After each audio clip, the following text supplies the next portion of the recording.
E aí, pessoal, hoje nós vamos trazer um trabalho de psicologia e educação, né?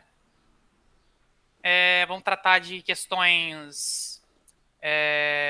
Alguma parte do nosso trabalho vai ser tratar de questões que não são relacionadas diretamente com a aula, mas que vão impactar a aula do ponto de vista financeiro, vamos dizer assim, e como isso vai interferir no psicológico do aluno, como você vai ter consequências reais, né? Porque o psicológico lidera as nossas ações, e uma vez que a gente tem esses problemas que vão afetar alunos, aí eu posso falar de ensino médio e de faculdade também, entender esses problemas e se aproximar até o problema central, e aonde que eu quero chegar com essa liberdade, que é o título, liberdade para os desfavorecidos, trazendo para uma concepção mais moderna, para coisas que a gente, para os paradigmas atuais, principalmente com o que está previsto em BNCC. Então aqui é uma coisa mais firme, pé no chão, não é só uma coisa teórica, é uma coisa que está lidando com nossos desafios atuais, usando tudo aí que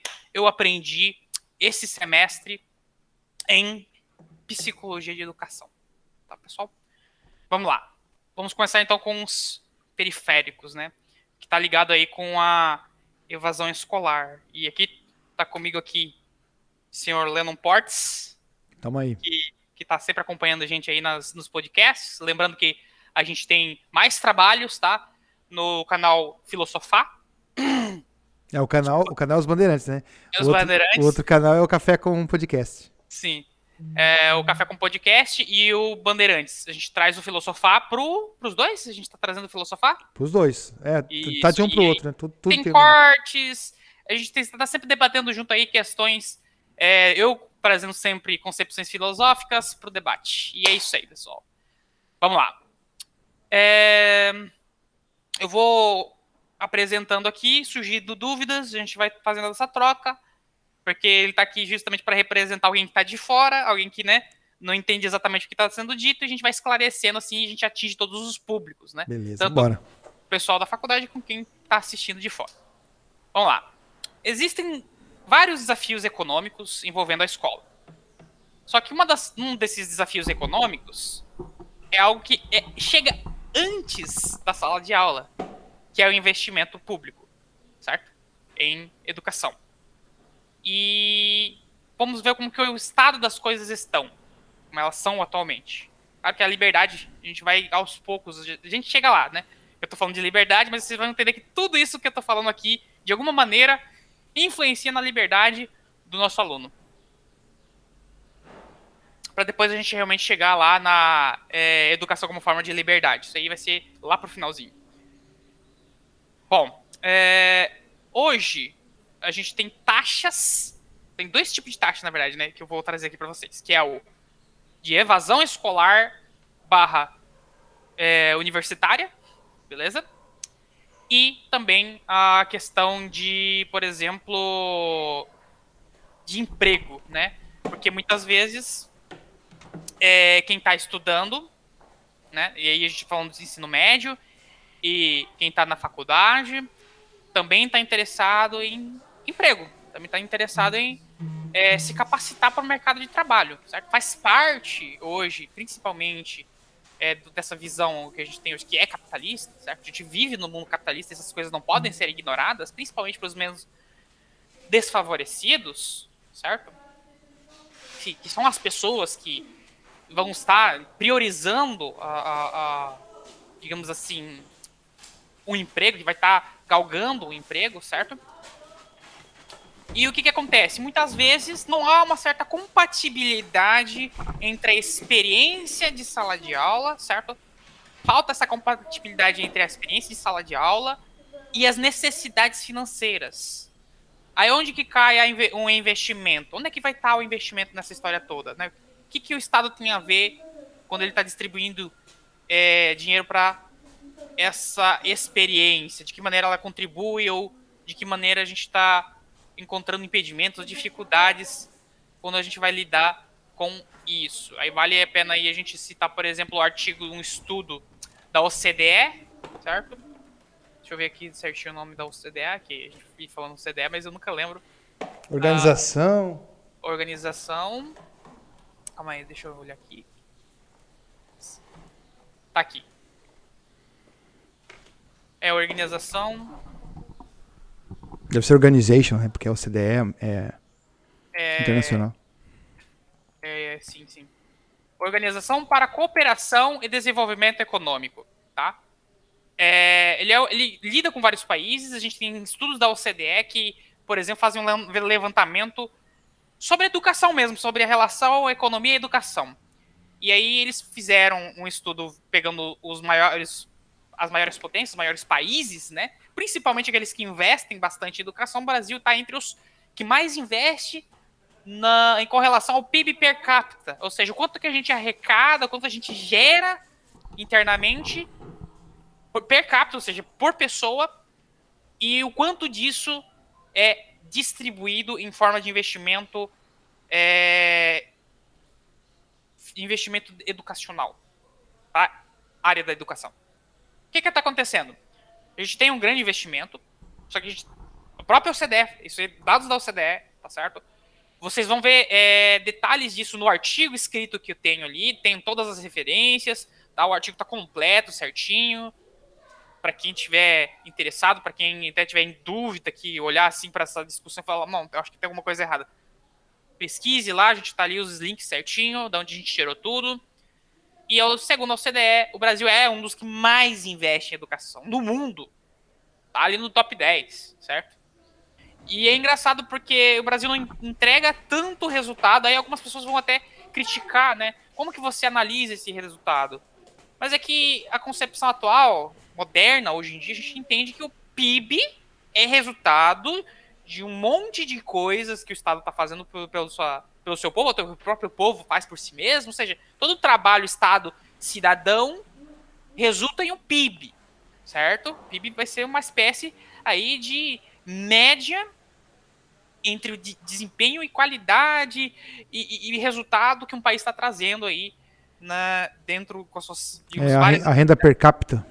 Com todas as suas atividades internas, o que ela está rendendo, certo? Então, há uma relação, sim, direta entre a educação e todo o resultado que esse trabalho de um país traz, certo? Então, por isso que a gente olha para esse, digamos assim, com esse olhar de procurar um PIB cada vez maior, certo? E por isso que para a OCDE é importantíssimo analisar o quanto desse PIB está sendo investido e o quanto está retornando. E você tem países que têm um retorno muito maior do ponto de vista da educação, certo? Dos estudos ali feitos em cima do que a educação naquele país traz de resultado. E a OCDE vai olhar para isso e vai falar, olha, tem países que estão investindo menos e estão tendo mais resultado. Aí a gente olha para o Brasil, olha, o Brasil está investindo muito e está muito lá embaixo nos resultados, tá? Exótico, é estranho, ao que a gente tem algumas análises de alguns especialistas, de pessoas que entendem, certo? Matéria sobre países que mais investem em educação, a gente também tem uma matéria aqui linkada, certo? E a gente vai ver que o Brasil é um dos que mais investem. É estranho pensar, por exemplo, que um aluno da faculdade ou da própria ali do ensino médio vai evadir, ou seja, vai desistir, certo? Da escolaridade dele, vai desistir de ser um profissional ali que vai se formar na faculdade ou desistir da sua escolaridade básica, que é tão importante, né? É uma base para tudo que a gente faz hoje em dia, é a escola. E você sai da escola com esse ensino incompleto, né? E que a gente vai ter que olhar aí por as motivações. Por que isso está acontecendo? Por que está acontecendo essa evasão escolar, evasão da universidade? A resposta é simples. Há uma falta de compatibilidade. Eu falei isso um pouco anteriormente, agora vamos aprofundar. Há uma incompatibilidade entre os interesses do indivíduo, o que ele está precisando, as necessidades dele, e o que a gente está proporcionando dentro de sala de aula, dentro da faculdade. Exatamente. A pessoa entra na faculdade, ela não encontra uma carreira profissional, ela tem 4, 5, 6 anos para se formar, ela tem que sobreviver esse tempo todo, ele dá o sangue dele ali em um emprego, busca um emprego, certo? Ou seja, que investimento todo é esse? Você começa a parar para pensar, mas o que está acontecendo? Então, se a gente tem um grande investimento em educação, o que adianta se as pessoas que têm justamente que a gente procura assistenciar os menos desfavorecidos, certo? Os menos favorecidos. A gente tem cotas na faculdade, a gente tem cotas na educação federal, né? A gente fala tanto das federais, que tem tanta qualidade, tem cotas nesses lugares todos e não está tendo resultado. As pessoas não estão conseguindo concluir o seu ensino. Veja só, que curioso, né? E aí, principalmente aí no ensino superior, que a gente entende que o ensino superior hoje tem 4 vezes mais investimento que o ensino de base, que é outra coisa exótica. O Brasil é um dos poucos que fazem isso, países que fazem isso, tá? E claramente pode ter alguma relação entre isso tá, digamos assim, dificultando, né, o desenvolvimento ali no parte de educação especificamente, os resultados que a educação está trazendo. E aí você para pensar também, tá? E no mesmo estudo, tá, pessoal, no mesmo estudo a gente consegue esses números que eu estou citando aqui, beleza? Vai lá, confere. Estudo da OCDE. E a matéria falando sobre isso. Parece que por aluno, em média, assim, por baixo, é investido 40 mil por aluno. Sabe o que é 40 mil por aluno, cara? Pra você ter uma ideia, se você desse esses 40 mil na mão do aluno, ele poderia sobreviver e pagar uma faculdade particular. Com certeza. E a escola, a faculdade hoje não consegue. Sobrava ainda. Não consegue dar caminho para esses alunos, né? Eu mesmo encontrei várias dificuldades. Hoje eu estou desempregado, por exemplo, posso falar por mim mesmo. Eu vi as coisas acontecendo, eu vejo a dificuldade de todos os alunos de se formar, principalmente pelo tempo que a gente tem que passar lá dentro. Não é fácil você conciliar emprego, casa, as necessidades do dia a dia e a faculdade. E a faculdade exige muita atenção, muita participação, certo? Fora os trâmites ali, vamos falar, que você precisa cumprir, né? É documento, é não sei o que lá, a burocracia. Então, tipo, imagina o tempo que é gasto com a faculdade, e aí sim a gente entra na parte aqui, que é o que realmente nos interessa, que é o desânimo, o impacto negativo na incompatibilidade entre a minha vida e a minha educação que eu estou buscando, como ela não está me aparenta, não está, digamos assim, acrescentando na minha vida, e eu tenho que fazer uma escolha. Eu vou dar atenção para minha vida particular com as minhas necessidades, ou eu vou continuar numa faculdade que não me traz uma carreira, não tenho perspectiva de futuro, não consigo me manter até eu me formar.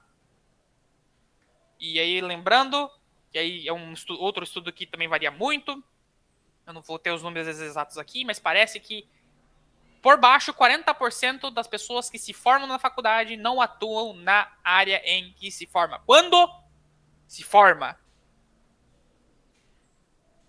É complicado, é exótico, tem alguma coisa de errada e alguma coisa precisa ser feita. A gente precisa pensar mais sobre isso. Eu lembro que na época da minha juventude, lá, quando eu estava no segundo grau, né, e naquela minha época, lembrando que tinha o técnico, né? Você podia sair da oitava série, na época essa era a nomenclatura, você saía da oitava série direto para o segundo grau, onde você pegaria 3 anos de técnico. Você poderia fazer, tinha técnico em contabilidade, magistério, tinham vários cursos, né? O que o pessoal mais buscava era esses técnicos, porque você terminou, estava pronto para o mercado de trabalho. Hoje você faz o ensino médio, você termina ele, né? Você já pode ir para o trabalho? Pode, mas você não tem nenhum tipo de especialização. Aí você tem que buscar especialização através em cursos técnicos, né? Que aí já são fora das escolas, já são por meios particulares, que demanda muita grana, né? E principalmente a faculdade. Hoje as faculdades públicas, que era para ser pública, ela acaba tendo ali uma juventude de uma classe bem mais alta, e aquele que não consegue, realmente precisa. Aquele que realmente precisa, ele vai ter um custo-benefício muito difícil, como você está falando aí. Exatamente. E aí a gente começa a pensar sobre o que está sendo feito com o dinheiro investido na educação. Se a gente tem uma parcela tão grande do PIB sendo investido, e aí, é claro, desmedido porque está sendo jogado tanta reserva, digamos assim, em cima do ensino universitário, e mesmo assim ainda você tem grandes dificuldades de manter na universidade. É claro, isso aí não é minha, digamos assim, não faz parte do meu métier. Isso é para políticas públicas, isso é para ciências políticas, isso também é lá para os economistas. Porém, atinge a gente, os pedagogos, diretamente, porque a gente está cuidando de jovens adultos na faculdade, e a gente precisa encaminhar esse pessoal. A gente precisa dar, né, o que a gente está entregando para essas pessoas, certo? Aí começamos a entender a relação ali, entregar a liberdade através da educação, certo? Que inclui também a parte financeira, porque sem dinheiro não há liberdade, não posso fazer escolhas, porque eu dependo de dinheiro hoje, sendo realista, vida aí, ó, 2021, capitalismo, tá, funciona aí no mundo inteiro, certo? É o que Beleza? tem para hoje? É o que tem para hoje, e a gente precisa lidar com isso. A gente precisa lidar com isso. Então a escola precisa sim entregar, em alguma medida, condições para o aluno poder, uma vez estabelecido, conseguir ir para uma faculdade.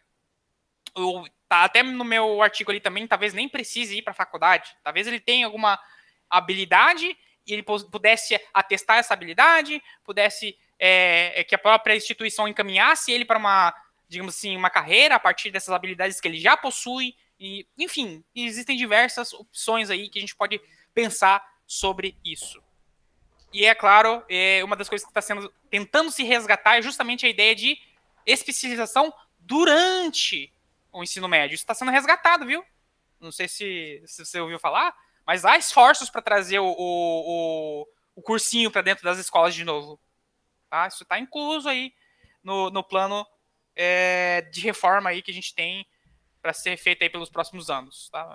Além do currículo duplo de humanas e exatas, tentar incluir também um ensino preparatório mesmo. Né? Hoje, muitos jovens procuram isso, tá, pessoal? Quem vai para uma federal, muitas vezes está interessado em se formar em alguma área já a partir do ensino federal. Maravilhoso, na verdade, né? Mas ainda é um sonho que isso seja alcançado, né?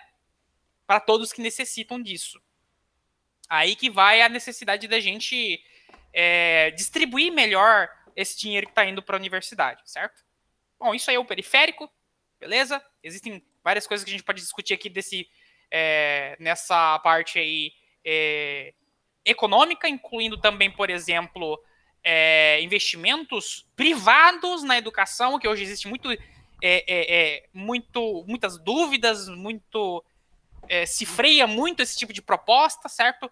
E eu acho que vale a pena aí a gente se conversar, porque de repente a redistribuição que a gente precisa lá para base, para o ensino de base, pode necessitar desse investimento mais privado para a gente poder, digamos assim, desafogar aí as contas e poder veicular melhor aí a verba, certo? E É, tudo sugestão. o que me dá, eu como pai de alunos, né, cara? Você sabe muito bem, teus irmãos aí, então eu tenho filhos em todas as partes, faixas de escola, né? Tá lá no ensino fundamental, a Larissa no médio, né? Você na faculdade, o Caian se encaminhando agora para fazer um vestibular, para ir para a faculdade. Então eu posso dizer que ao longo dos anos de vida meus, que eu vejo essa deterioração num geral, aí nem falando sobre base política, estou falando sobre a base estrutural dos próprios estudos, da própria escola, né?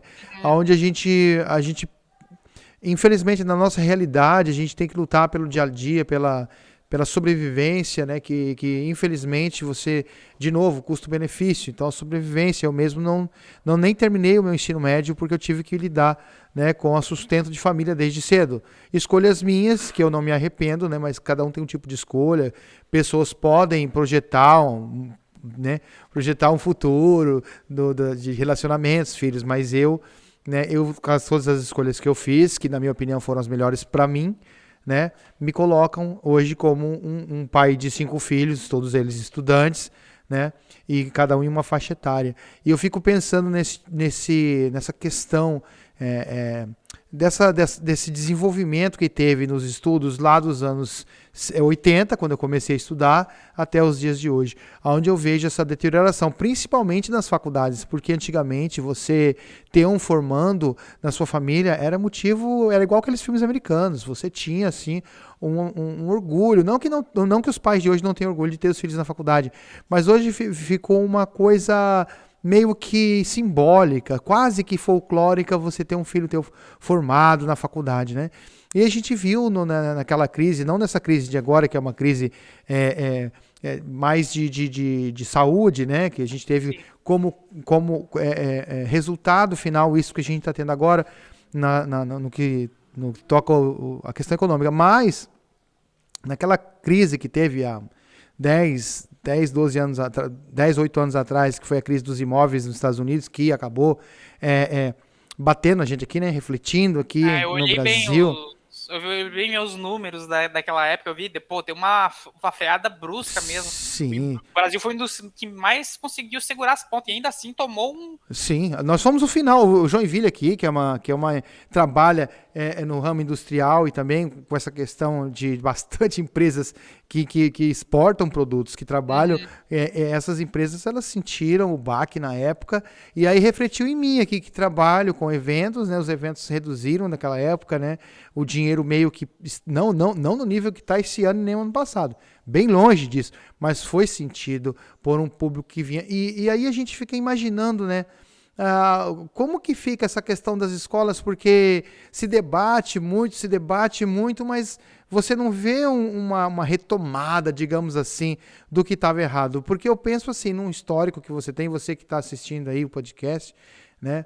Você sabe que na sua casa você tem um controle dos gastos e ganhos. Quando isso chega a um certo nível, você obviamente que opa, tá, tem alguma coisa errada. Vamos olhar aqui no histórico de gastos da família para ver onde é que a gente errou para a gente consertar e procurar não errar mais. E assim deveria ser feito também no campo estudantil, vendo que os números Sim, estão caindo. Ano a ano você tem tá caindo. o Brasil, né, em queda livre, digamos assim, queda livre, perdendo para países muito menores do que o nosso, com um PIB infinitamente menor do que o nosso, né? E esses países passando a gente caindo. Então, se você está numa queda livre, é necessário que se faça movimentos, talvez não, com certeza, você trazendo aqui para o debate essa questão é importante. Mas a gente vê num nível nacional, isso devia acontecer não só entre os professores, mas também com todas as classes sociais, seja Sim, pais de alunos, professores, os políticos, né? E a gente todas tá as chegando lá. pessoas envolvidas nesse sistema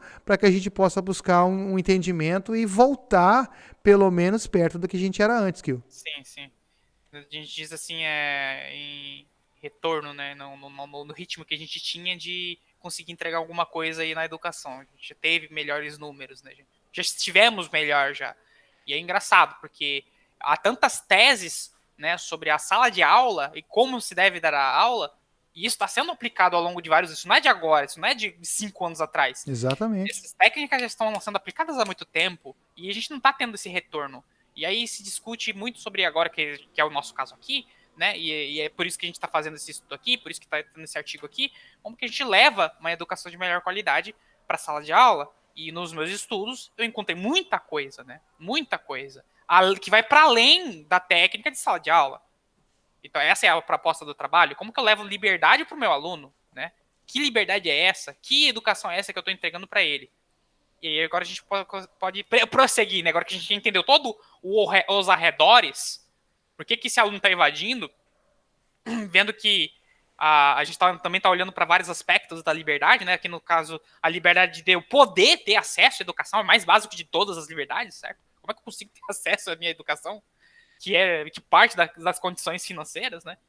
E vamos seguir então adiante, né? Vamos lá aqui. A próxima a gente já viu as razões da evasão escolar, certo?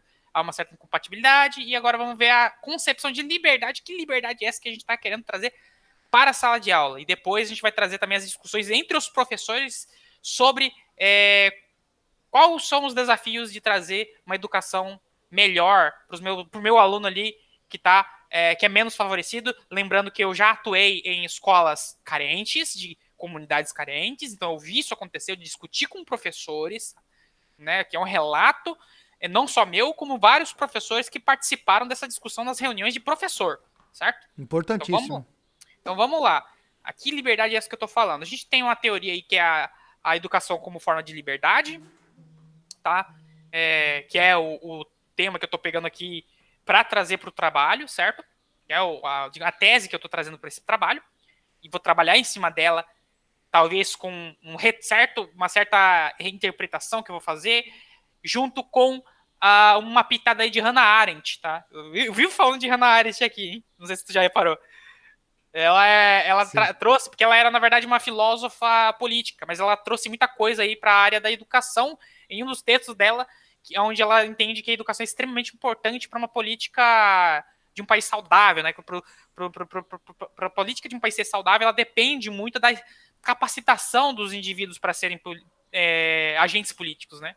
E aí a gente vai ver lá, a liberdade dentro da educação, ou a educação como forma de liberdade, na teoria, ela é vista como o aluno livre, certo? Dentro de sala de aula, um aprendizado livre e principalmente voltado para a formação dele como indivíduo político.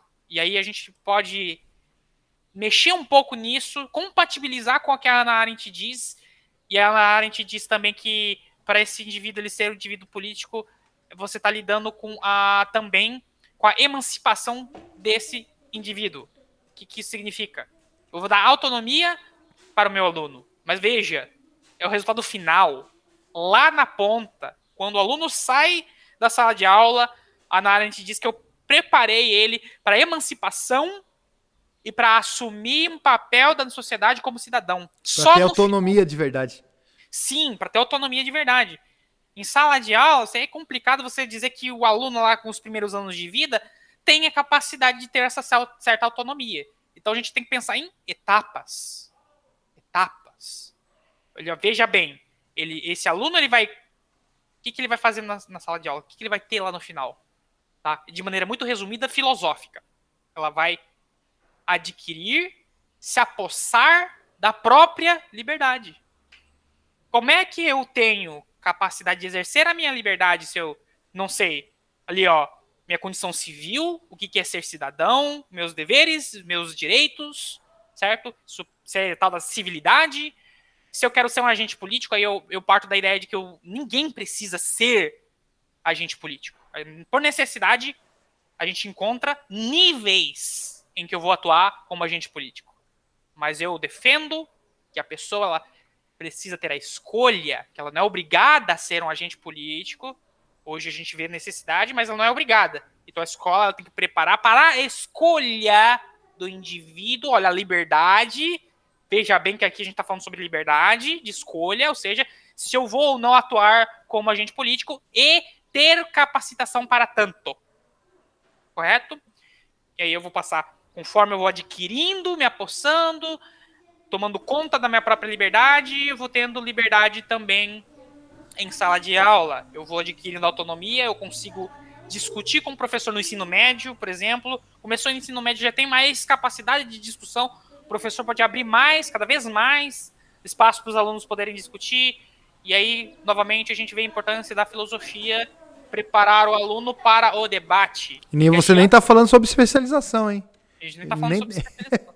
De alguma maneira, a gente está entregando, né, algum nível de especialização para ele, certo? É inevitável. Em algum nível você... vou ter uma certa especialização em matemática, por exemplo. Eu não vou ser um matemático. Eu não vou sair de lá sendo professor de matemática. Mas eu vou ter capacidades matemáticas. Olha lá.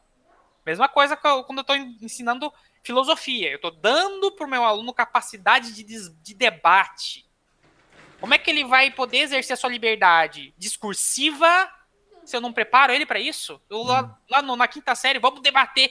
O menino não sabe nem o básico do que é um debate. E a interpretação, hein? Tá faltando a interpretação terrível. A gente vê em profissionais da área de jornalismo, por exemplo, interpretação de português zero. Aí a gente vê a importância, tá, pessoal? E isso não só vindo de mim, novamente, reuniões de professores, a gente fala muito sobre a alfabetização. Daqui a pouco a gente vai ver também a reprovação, presta atenção, a reprovação e o conselho tutelar, vamos olhar para dar um outro olhar sobre essas coisas como ferramentas para garantir direitos do aluno, mais do que como uma ferramenta de punição, né? Não é mais, digamos assim, não é mais do que isso, cara. Não é uma punição. Tanto o conselho tutelar, e olha só como que a coisa ela se desvirtua. O conselho tutelar ele é um órgão de assistência social. Ele não é uma barreta que vai punir a família. Ele tá ali pra. Eu acho que é uma coisa que tem que mudar, entende? Tanto do ponto de vista dos pais, que sim, tem pais com dificuldade, cara, tipo, né? Financeiras. E o cara não tá. O cara não foi capacitado para ser pai, muitas vezes. Ele tá caminhando, ele não entende direito a responsabilidade que ele tem ali. Como se trata de pais jovens, principalmente. E o Conselho Tutelar ele tem que ser transformado essa visão para que eles possam levar essa assistência para o pai que não tem ainda capacidade ou condições mesmo de contribuir com a, digamos assim, com a educação do próprio filho. E vocês vão ver mais posteriormente que isso é extremamente importante, tá? É extremamente importante os pais contribuírem para a educação do próprio filho, certo? Mas vamos aos poucos, vamos avançar aos poucos. Vamos voltar ali, entender um pouquinho mais o que a gente está querendo dizer com essa liberdade que a gente está entregando para os alunos, certo? Como é que eu vou dar essa liberdade para esse aluno se eu não entregar as capacidades, né, que envolvem o exercício dessa liberdade? Aí a gente chegou lá atrás, né, a gente já falou sobre filosofia, que pode entregar um pouco de capacidade discursiva, as próprias matérias e entender que as matérias elas expandem visão de mundo.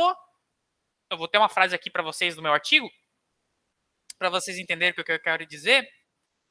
Ó, de maneira figurada, o mundo do aluno é do tamanho de tudo aquilo que ele conhece. Quanto mais o aluno conhece, maior são suas liberdades, suas escolhas que este indivíduo pode realizar. Então, as matérias escolares, no geral, expandem o mundo deste jovem, certo? Beleza. E como é que a gente começa? Qual é o início dessa jornada?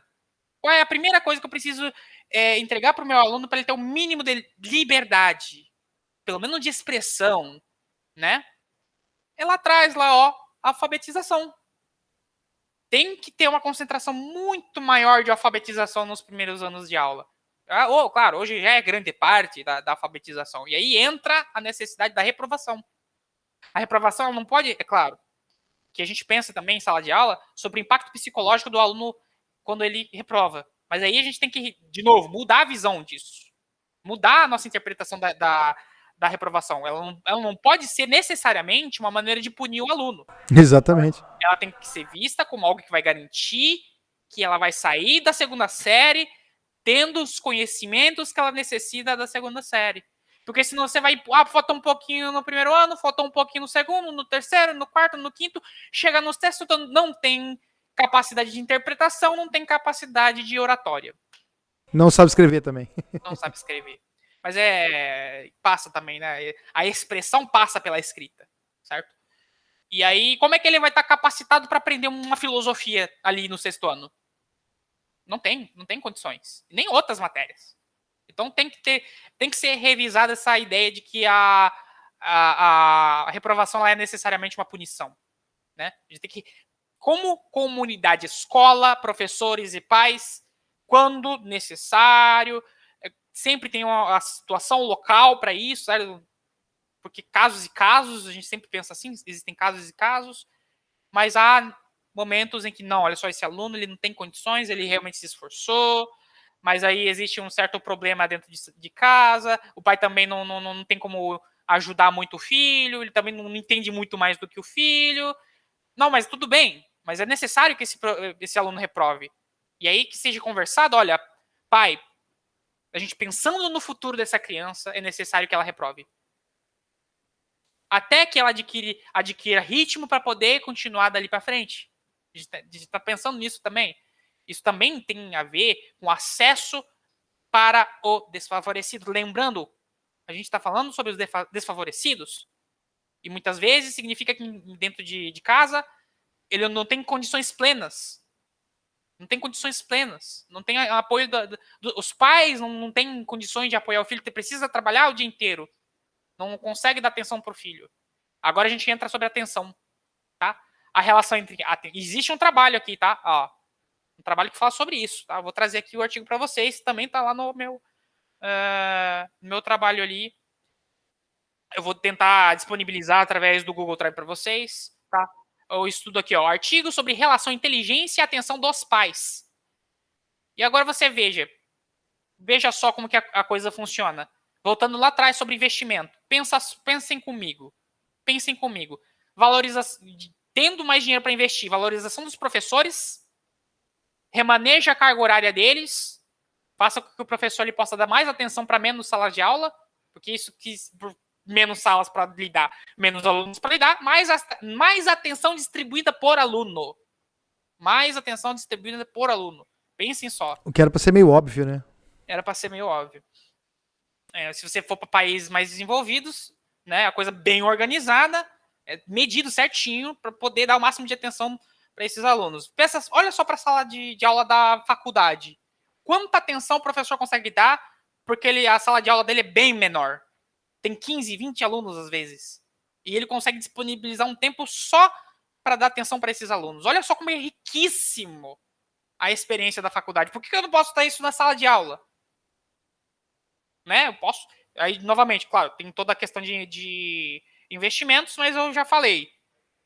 Né? Não é da minha competência, mas ó, tá dado aqui, tá na mesa. Existe caminho para isso. Existem soluções. Uma vez que eu traga mais investimento para o professor e valorização do professor, o professor dá mais atenção. Ó, estudo que relaciona a atenção dos pais com a inteligência do aluno. O que eu estou querendo dizer? Se eu tenho atenção dentro de casa, se eu tenho mais atenção por parte dos professores, às vezes eu preciso de mais pessoas para acompanhar de maneira psicológica. Vamos aumentar o efetivo de profissionais da psicologia. Mais atenção assistencial, ou seja, dos psicólogos. Que seja, beleza, eu não consigo trazer mais pessoas aí da área da psicologia, mas eu tenho o conselho tutelar. Eu tenho conselho tutelar. Eu tenho já um órgão para ajudar a dar mais atenção quando uma família não tem condições de dar essa atenção para os seus filhos. E o conselho tutelar consegue, tá, pessoal? Consegue trabalhar com isso. Consegue ajudar uma família que tem essas dificuldades. Pode ter essa aproximação. Tornar toda a comunidade da escola mais próxima. Trazer os pais para perto. E, claro, exige também da sociedade esse entendimento. Exige ali do trabalho entender que às vezes o pai precisa ali de umas 2 horas para dar atenção para a escola e a empresa já está disposta a, digamos, ceder essas 2 horas, certo? Tem que haver esse comprometimento geral, né? Sim, e aí, claro, você pensa só, isso traz certos esforços, mas pensa comigo, futuramente não vai ser tão necessário assim. Uma vez que a coisa já esteja encaminhando, eu não preciso tanto assim que o pai saia do trabalho para dar atenção para as questões de escola. Você reduz essa necessidade porque a coisa está andando, certo? Mas a gente precisa desse esforço inicial de aumentar a atenção que o aluno está recebendo, certo? Pensando principalmente nos alunos com dificuldade, nos alunos, de novo, liberdade para o aluno em condições, certo? Desfavorecidas. Consegue entender? Consegue enxergar a paisagem, certo?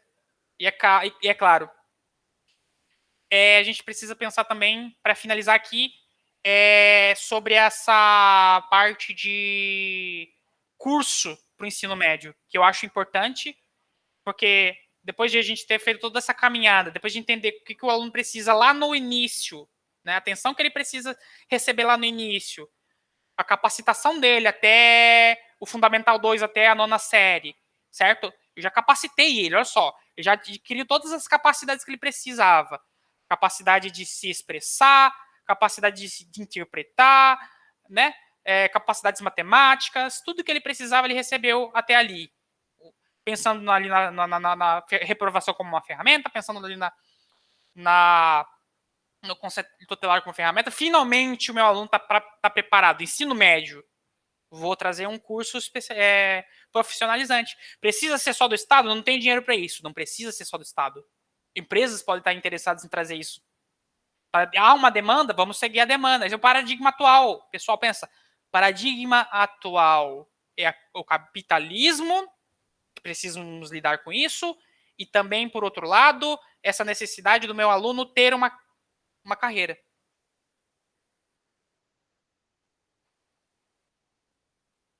Eu acho que nesse caso aí tem que procurar tirar vantagem da situação atual e não ficar discutindo uma coisa que é meio que, no momento, né, discutir sistemas políticos aí tá além da do nosso alcance, né? O Sim, mais quem dera politica A ou politica B fosse é, a prioridade. você vê que nessa questão aí também gostaria de deixar uma parte aqui por parte de pais de alunos, né, que eu represento aqui, né, no Filosofar, né, porque a gente fala praticamente exclusivamente sobre filosofia e estudos, né, ensinos, mas nessa parte aí os pais se você fazer uma reunião de pais e falar e passar o que você está passando agora aqui no Filosofar, você passar para os pais de aluno, eles vão te aplaudir de pé, porque é o que todo pai de aluno quer, é uma situação melhor para ele poder capacitar o filho dele. Inclusive os pais hoje, eles não têm mais aquela confiança que tinha antigamente de levar o seu filho para a escola. Não estou falando aqui só em questão de que o aluno não está aprendendo muita coisa, não é isso não. É que você não tem mais segurança dentro da escola, você tem coisas que não poderiam estar acontecendo dentro das escolas, você nem sequer pode reclamar que está acontecendo, porque muitos querem te calar a tua voz, numa pluralidade que a gente não enxerga, só se fala nessa pluralidade de ideias. Uma pluralidade muito complicada, e na efetividade mesmo, você não tem pluralidade nenhuma, você tem nas escolas uma grande maioria de pessoas que pensam ideologicamente, e isso trava o ensino. Na minha época, né, a gente já até falou num filosofar atrás aí, que na minha época, se você chegasse na escola com camisa de político, você não entrava. Uhum. Se chegasse na escola, você, né, claro, você tinha lá, por exemplo, a Semana da Pátria, onde você ia falar sobre, né, sobre ser patriota, cidadania, né? Olha quanta falta faz o SBB nessa questão, né? Mas a questão vai além da política, além de ideologias.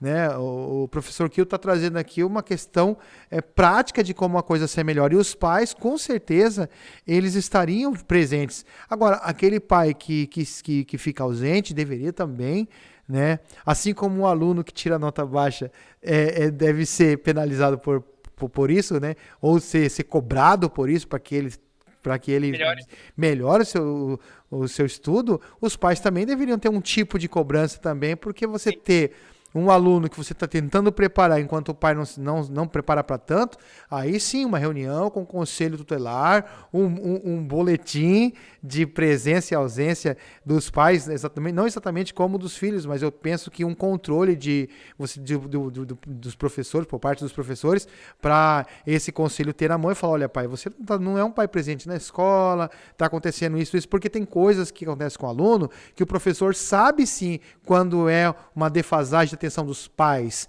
é uma assinatura que não veio, né? Um pedido em sala de aula a gente discute isso, hein? Nas reuniões de professores, isso aí é tema exatamente. Também. O pai de fulano não está assinando os bilhetes porque não está recebendo ou não tá procurando, porque você não pode chegar e falar assim, não, meu filho não me entregou o bilhete. Peraí, mas você não está olhando o material do seu filho? Você não tem uma participação? Você tem que ter essa participação na medida do possível, porque enquanto esse jovem, aliás, né, eu tento ajudar meus filhos, tanto os de menor quanto os de maior, isso não está em discussão aqui, mas assim, no período de escola do seu filho, ele sendo de menor, você tem sim uma responsabilidade muito maior do que o seu próprio filho estudante. Você precisa manter esse relacionamento para a escola, para ver como é que está a atuação do seu filho lá, qual é o aprendizado dele, se ele está precisando de um apoio psicológico. Então, tudo isso são coisas que você não pode só jogar nas costas da escola. A escola, por mais que ela esteja, digamos, entre aspas, defasada, né? Como a gente viu no começo aí, não é falta de recurso, não é falta de investimento, na minha opinião, é uma perda que a gente teve aí no controle de como que você vai utilizar isso. Aí vem essa questão também, né, de o quanto vai para o ensino fundamental, quanto vai para o médio, quanto vai para a faculdade. Mas os pais sim, os pais querem participar e os pais querem ser atuantes nessa questão, Kio. Sim, sim, é importante isso. E incentivar, né? Porque, como eu falei, cara, tem estudos sobre isso. Tem uma relação direta entre a atenção e eu vou para além da atenção, né? Eu estou dizendo como comunidade, a atenção que a comunidade dá para cada criança, certo? E a gente sempre tentar dar mais atenção justamente para aqueles que eventualmente são os desfavorecidos, certo?